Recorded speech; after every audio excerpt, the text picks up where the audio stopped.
Fanny Dumont, bonjour. Vous êtes directrice de l'ingénierie et de l'innovation à l'INI. Qu'est-ce que l'INI et qu'est-ce qu'on apprend et comment on apprend à l'INI? Alors, l'INI est l'organisme de formation de la branche des entreprises de propreté. Il y a deux activités principales à l'INI, une activité de formation continue et une activité d'apprentissage à travers des centres d'apprentissage. Voilà, les centres d'apprentissage accueillent à peu près 1400 apprentis et en formation continue, donc ce sont les agents du secteur de la propreté qui sont formés sur les techniques de nettoyage, mais aussi sur les techniques de management, qualité, santé, environnement, enfin en tout cas à tout ce qui est leurs fondamentaux de leur métier, voilà, pour se professionnaliser et pour aussi acquérir des certifications qui vont leur permettre d'évoluer dans leur carrière. Est-ce que vous pouvez me parler des façons d'apprendre ensemble, des apprentissages collaboratifs ou sur le terrain? Alors, à l'INI, un peu comme l'AFPA d'ailleurs, on travaille beaucoup sur la formation technique, la formation métier. Donc depuis très longtemps, on fait de la formation en situation de travail. Voilà, c'est une pratique courante. On passe pas des PowerPoint pour apprendre à passer la monobrosse ou d'autres techniques de nettoyage. On fait avec et pour les gens dans des environnements proches de leur environnement de travail. Aujourd'hui, on va dire que le passage qu'on a fait et qui permet d'aller un peu plus loin, c'est de former en entreprise et sur le poste de travail. Alors pourquoi? Parce que c'est un secteur déjà qui est multi-employeur et on trouve du travail en horaire décalé, où on a 95% d'agents qui sont des agents de propreté de bas niveau de qualification et qui ont peu d'appétence à se retrouver dans des organismes de formation, dans des salles de formation classiques, parce qu'eux-mêmes n'ont pas une histoire très forte avec le système éducatif. Et donc tout l'intérêt, c'est de déplacer ce système et cette ingénierie au service des agents par rapport là où ils sont captifs, c'est-à-dire à leur poste de travail, sur les temps où ils travaillent et où la situation de travail peut être vraiment une situation apprenante. Alors, quelles sont les façons d'apprendre ensemble en situation de travail? Les façons d'apprendre ensemble en situation de travail, il y en a plusieurs. Il y a des formes très classiques qu'on connaît depuis longtemps, qui est le compagnonnage.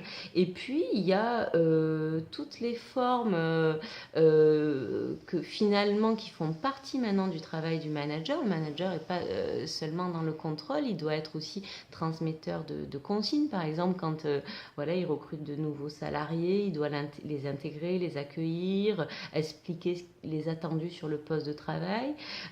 Quand il va chez le client et qu'il vérifie la qualité de la prestation, il peut s'apercevoir qu'il y a des choses qui n'ont pas été faites correctement. Et là, il a aussi la responsabilité auprès de ses équipes de travailler avec elles et avec les personnes pour leur expliquer comment ajuster et s'améliorer dans leurs prestations. Et ça, finalement, c'est des mines de situations apprenantes qui permettent de faire de la formation et de faire progresser les personnes sur leur travail. Donc nous, ce qu'on fait, c'est outiller les managers pour faire de ces moments-là, qui sont pas une couche en plus, qui sont vraiment leur travail au quotidien, faire de ces moments-là des vrais moments de formation. Est-ce que vous utilisez également les modalités numériques et comment ça peut se combiner à ces modalités sur le terrain? Absolument, et voilà, c'est un peu ça la nouveauté, c'est-à-dire que depuis déjà une dizaine d'années, le secteur de la propreté avait imaginé des classeurs pédagogiques avec des fiches méthodes pour essayer d'apporter la formation au plus près voilà, des salariés, de leurs besoins dans l'entreprise, mais c'était compliqué, ça restait de l'ingénierie, il fallait combiner ces fiches, savoir les utiliser pour en faire finalement un petit peu comme font les formateurs en salle, devenir un petit peu formateur.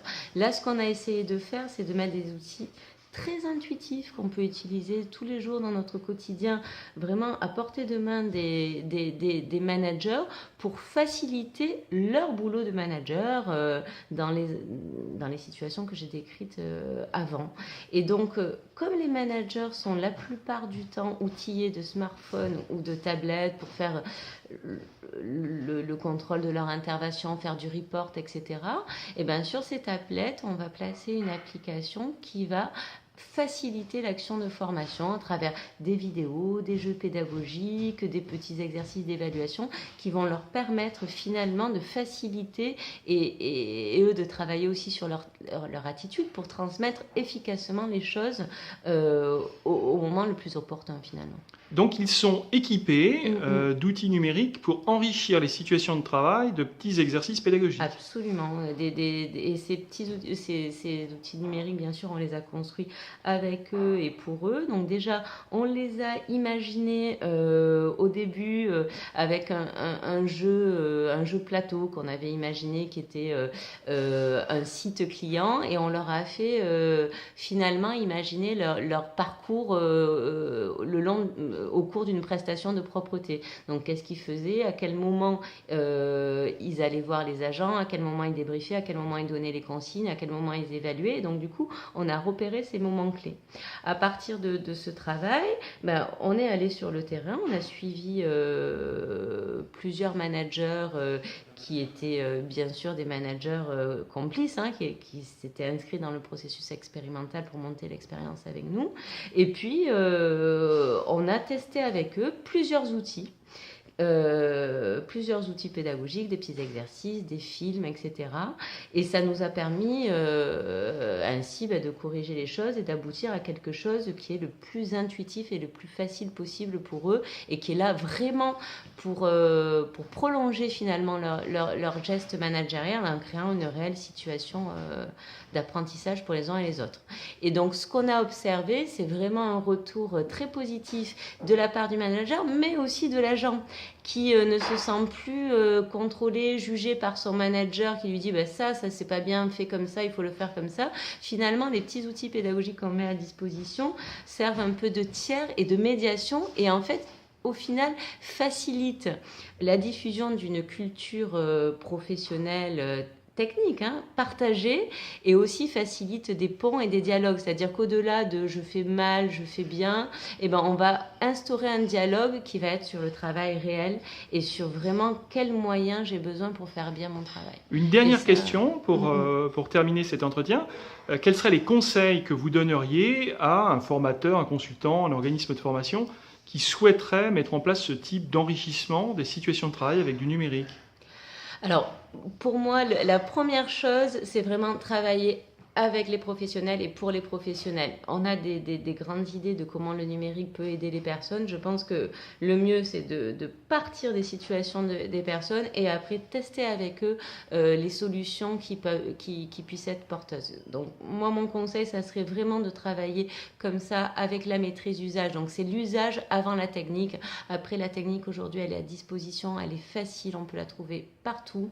On a des prestataires qui font ça très, très bien. Par contre, l'ingénierie d'usage et comment je remets au centre les professionnels pour les mettre en capacité vraiment de faire leur boulot correctement et d'évoluer dans leur métier, c'est ça le vrai enjeu, le réel enjeu pour moi. Eh bien, écoutez, je vous remercie beaucoup du temps que vous m'avez consacré et bonne fin de journée, bonne mission à vous.